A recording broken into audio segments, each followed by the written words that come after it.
Dito kami sa SM na grocery pero pauwi na. Hinihintay na lang namin sila mama. Darating na sila.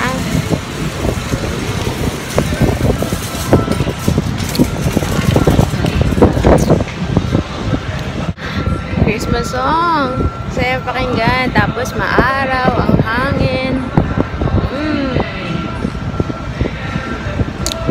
Sabi ko dapat bibili ako ng Bobby Cosmetics para i-full face review. Yes.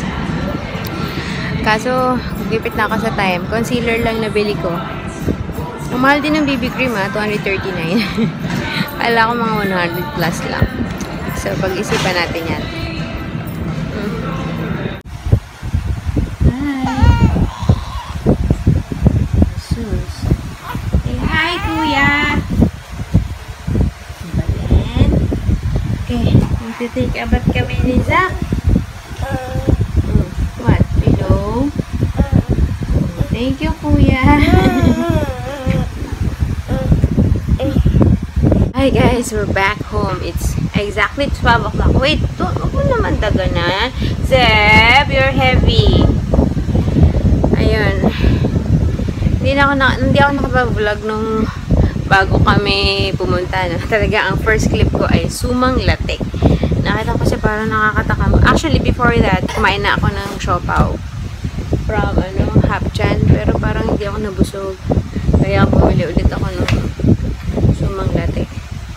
Anyway, paliligman ko muna ang batang ito. Hindi na si Zach. Zach, are you excited to crawl? Nalagay ko dito banda yun eh. Bigla na lang nagko-crawl na eh. Ha? Are you excited to crawl?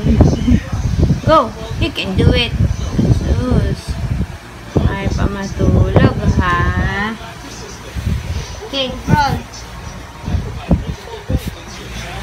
Crawl, baby! Sus! Uh-oh! Mommy, help! You need my help? You need my help? Okay.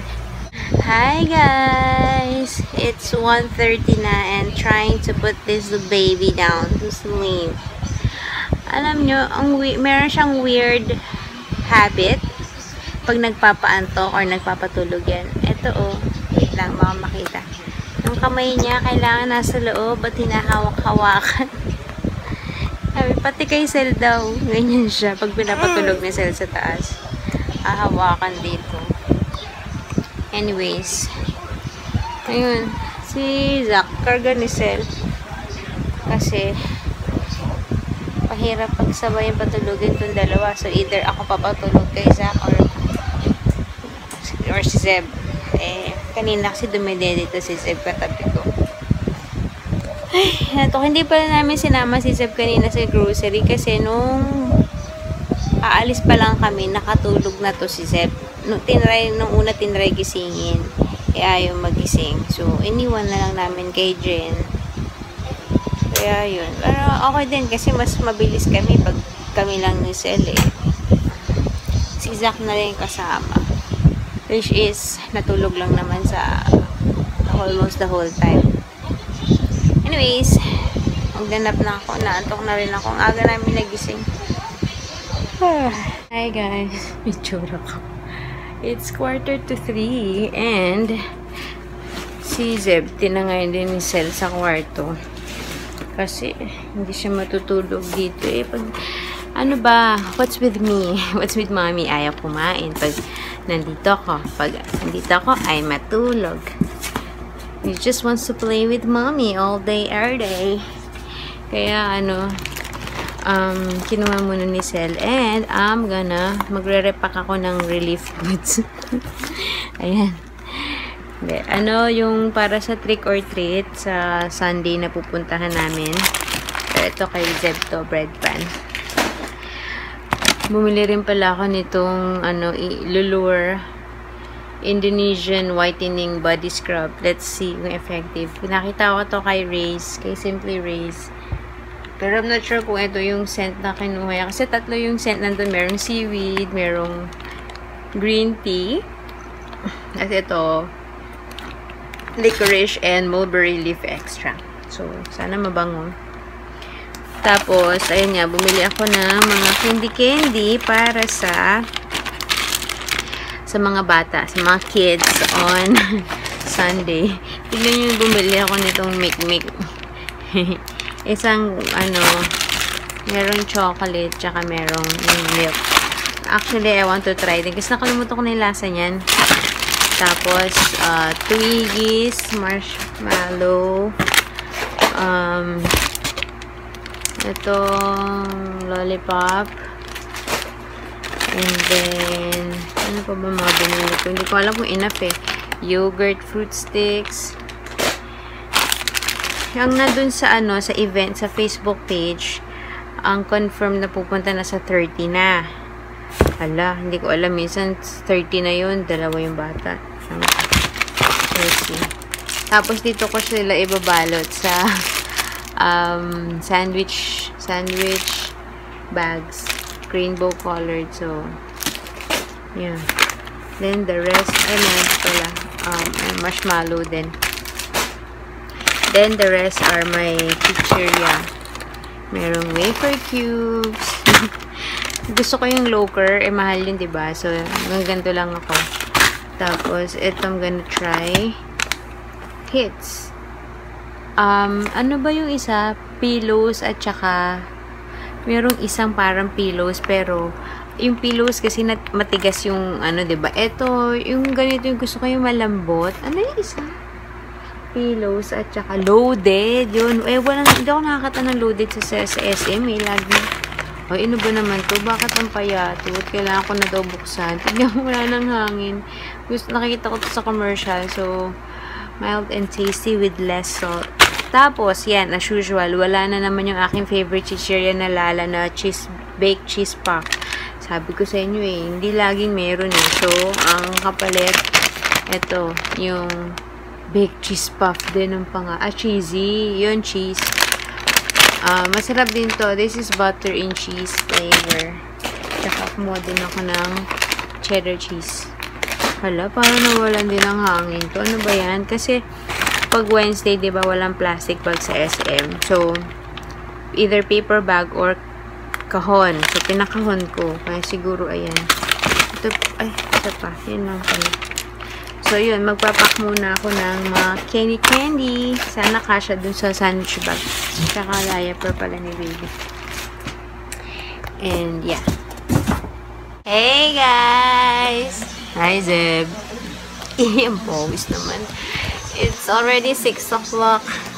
And, the usual, katapos ko lang maligo. Ginamit ko na yung Asian Secrets Lulur. Okay naman siya. Mabango naman. Tapos, nung ginagamit ko na, tsaka ko lang binasa yung instructions, nakalagay pala doon, use it while dry.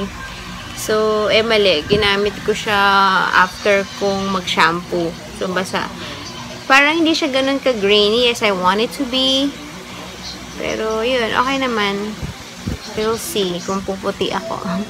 Puspusan to Puspusan ng pagpapaputi. Dati, I don't really mind. Parang, pinahayaan ko lang. Ako pa nga mismo yung nagpababa dati sa beach. Nagpapaitim, ganyan.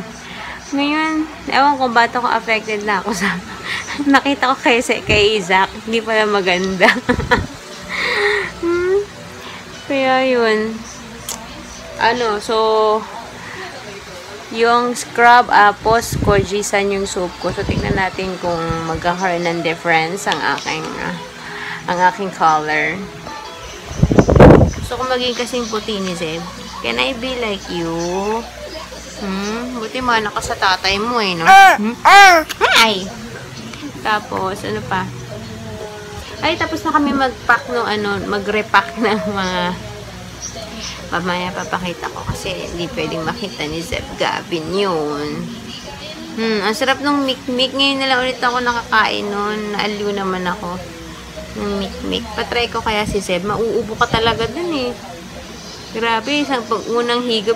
Eh, kasi nakita ko din sa BuzzFeed, yung yung Americans Trying Filipino Snacks.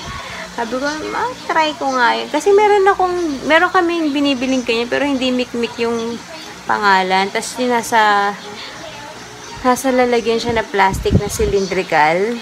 Alam niyo yun? Tapos tatanggalin mo yung, hindi ko maisip kung ano pangalan nun, pero basta. Anyways, so yeah, nagugutom na ako Si Seb kumain ng lugaw na tinake out namin kanina. So, hindi natin magdidili. Monkey! Show them the monkey. Okay.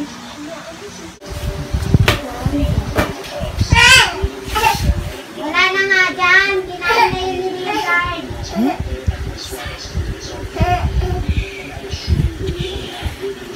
Circle. What is the shape of sun? Woo! Another day. Yeah. Boom. Yay! Come on. Oh, bitawan. Let it go. Jeff? Sarap tulog nakaangat pa ang kamay What? What happened? What happened? Bakit? Takot siya dito.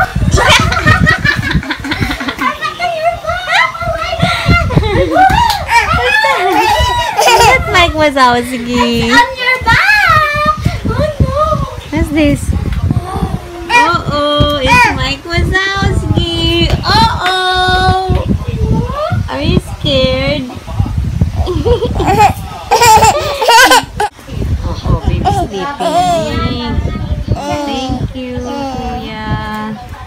Are you scared? Okay, gulo. Gulo ng kama.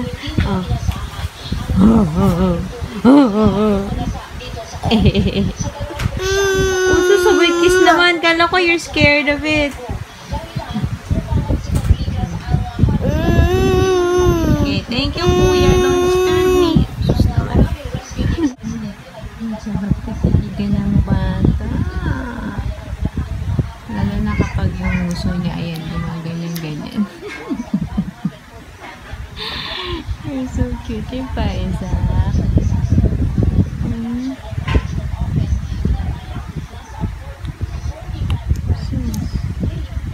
Goldfish. Diba sabi nila, yung brain development ng mga babies nagaganap habang tutulog.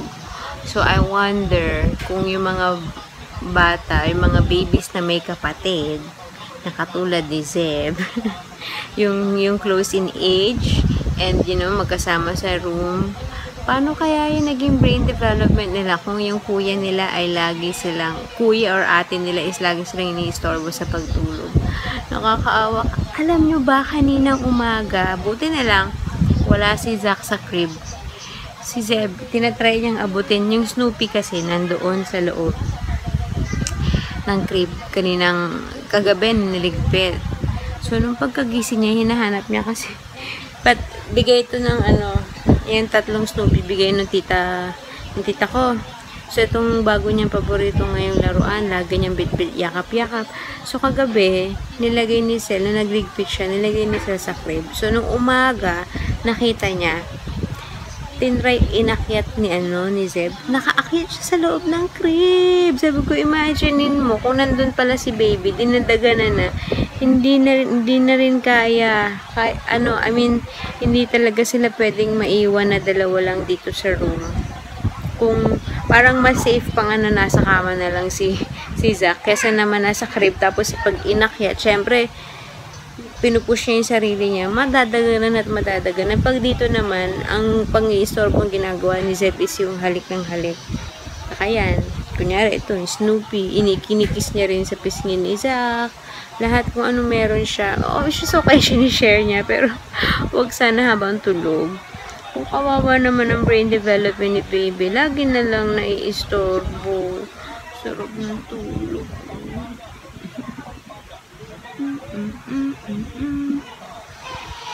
So, yun.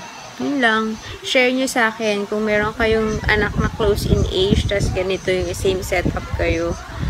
Paano nyo naiiwasan na hindi istorbohin nung nakakatandang kapatid yung mas baby?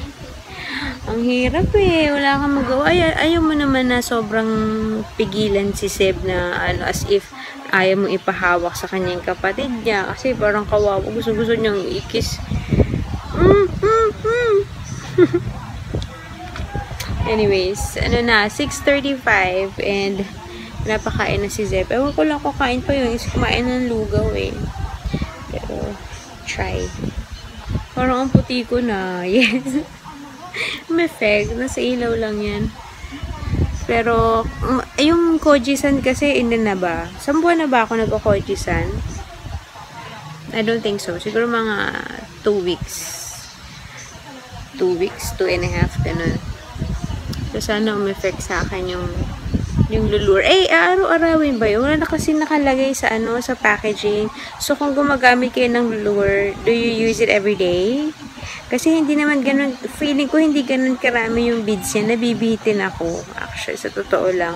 Tsaka, hindi yata siya yung type ng bead na beads na natutunaw. Para siyang yung masama sa environment. I'm sorry. Alam ko si Sis Jojo against siya dyan sa microbeads. Kasi hindi niya natutunaw tas nagwa-block yan sa mga feeling ko hindi siya yung type na natutunaw. Anyway.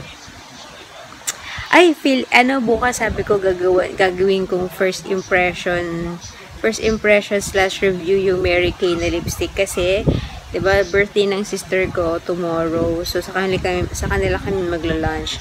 So bala ko suotin sakto, kainan. Kaya yun, we'll see. Yes. Ang cute Zeb. Hi. Hi. Ano na, it's 8:20 and I'm gonna say goodnight. We're gonna say goodnight. Yes. Okay. Say goodnight, guys. Kiss mommy. Pero nakatingin doon. Ayun. Ay, mag-good night na ako. Darating yung masahista ng 9 o'clock. So, I'm gonna have my massage tonight. My well-deserved massage. Okay, so, si baby din. Uy, naku naman. Okay, good night, guys! We'll see you tomorrow! Don't cry. Oh no. Say bye-bye, Zeb. Bye. Bye, guys.